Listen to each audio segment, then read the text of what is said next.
Chapter 8, Exile, 2 Kings 17-25. The judgment executed and the promise of a new heart. The covenant judgment finally fell in the epoch of exile, documented in the final chapters of 2 Kings. The remaining kingdom of Judah, having witnessed the destruction of the northern kingdom, continued in a pattern of spiritual decline, despite occasional revivals under faithful kings like Hezekiah and Josiah. The prophets had warned repeatedly that unless the people repented and turned back to God, they would face the same fate as their northern neighbors. Yet the warnings went unheeded, and the judgment that had been prophesied for centuries came to pass. The stage was set for the Babylonian conquest. After the death of Josiah, one of Judah's most righteous kings, the nation quickly spiraled into idolatry and political instability. Josiah's successors were weak and wicked, leading the people further from God. The Babylonian Empire, under King Nebuchadnezzar, rose to power and became the instrument of God's judgment. The first deportation of Judeans to Babylon occurred in 605 BC, when Nebuchadnezzar attacked Jerusalem after the Battle of Carchemish. He took some of the royal family and nobles captive, including a young man named Daniel, along with articles from the temple. This was a warning shot, a call to repentance, but Judah did not turn back to God. King Jehoiakim, who had been placed on the throne by Pharaoh Necho, rebelled against Babylon, bringing further disaster. Nebuchadnezzar besieged Jerusalem, and Jehoiakim died during the siege. His son Jehoiakim reigned for only 3 months before surrendering to Nebuchadnezzar in 597 BC. At that time, Nebuchadnezzar took King Jehoiakim, his mother, his wives, his officials, and the leading men of Judah into exile, along with 10,000 captives, including the prophet Ezekiel and the future king Zedekiah. Only the poorest people were left in the land. Nebuchadnezzar made Mattaniah, Jehoiakim's uncle, king, and changed his name to Zedekiah. Zedekiah was the last king of Judah, and his reign was marked by political maneuvering and spiritual rebellion. Despite the warnings of prophets like Jeremiah, who urged submission to Babylon as God's will, Zedekiah rebelled against Nebuchadnezzar, seeking help from Egypt. This rebellion sealed Judah's fate. In 588 BC, Nebuchadnezzar returned with his army and besieged Jerusalem. The siege lasted for 18 months, during which the city suffered terribly from famine and disease. The walls were finally breached in 586 BC, and the Babylonian army poured into the city. They burned the temple, the royal palace, and all the houses of Jerusalem. They broke down the walls of the city and carried away into exile the people who were left, along with the rest of the treasures from the temple. The city was left in ruins, a desolate wasteland. The ultimate consequence of breaking the Mosaic covenant was delivered, the fall of Judah to Babylon and the complete destruction of the temple in 586 BC, 2 Kings 25. The prophet Jeremiah lamented this devastation in the Book of Lamentations, crying out, "How deserted lies the city, once so full of people! How like a widow is she, who once was great among the nations! She who was queen among the provinces has now become a slave." The temple, the symbol of God's presence among his people, was destroyed. The Davidic monarchy, which had reigned for over 400 years, came to an end. The land was left desolate, and the people were scattered. This era is interpreted and given profound hope by the later prophets whose supplemental writings provide context for the judgment.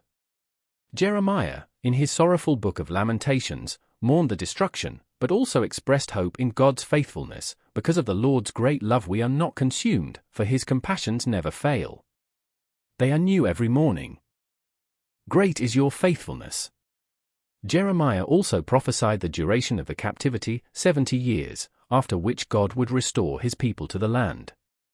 The prophet Ezekiel ministered to the exiles in Babylon, giving them visions of God's glory departing from the temple, Ezekiel 10, and then returning, Ezekiel 43. In the vision of the valley of dry bones, Ezekiel 37, God showed Ezekiel a valley full of dry bones, representing the house of Israel. God asked Ezekiel, "Son of man, can these bones live?" Ezekiel replied, "Sovereign Lord, you alone know." Then God commanded Ezekiel to prophesy to the bones, and as he did, the bones came together, tendons and flesh appeared, and skin covered them. Then God commanded Ezekiel to prophesy to the breath, and the breath entered them, and they came to life and stood on their feet, a vast army. God explained, "Son of man, these bones are the people of Israel.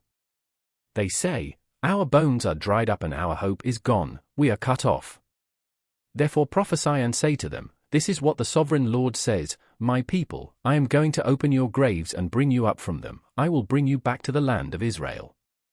Then you, my people, will know that I am the Lord, when I open your graves and bring you up from them. I will put my spirit in you and you will live, and I will settle you in your own land.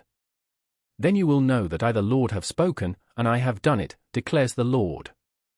This vision promised spiritual and national restoration for Israel. The book of Daniel stands as a magnificent testimony to faithfulness in a foreign land. Daniel and his friends refused to defile themselves with the royal food and wine, and God granted them favor. Daniel was given wisdom to interpret dreams and visions, including Nebuchadnezzar's dream of the great statue, Daniel 2, which revealed the rise and fall of future world empires. Events like Shadrach, Meshach, and Abednego in the fiery furnace, Daniel 3, and Daniel's time in the lion's den, Daniel 6, proved God's sovereignty over the pagan kings. When Shadrach, Meshach, and Abednego refused to bow down to Nebuchadnezzar's golden image, they were thrown into a blazing furnace, but God protected them, and they emerged unharmed. When Daniel was thrown into the lion's den for praying to God despite the king's decree, God shut the mouths of the lions, and Daniel was found unharmed the next morning. These stories demonstrated that even in exile, God was with his people and would honor those who remained faithful to him. Most significantly, it was in this dark time that Jeremiah announced the final, great covenant, the new covenant, Jeremiah 31 verses 31 to 34. God promised, "The days are coming, declares the Lord, when I will make a new covenant with the people of Israel and with the people of Judah. It will not be like the covenant I made with their ancestors when I took them by the hand to lead them out of Egypt, because they broke my covenant, though I was a husband to them, declares the Lord. This is the covenant I will make with the people of Israel after that time, declares the Lord. I will put my law in their minds and write it on their hearts. I will be their God, and they will be my people.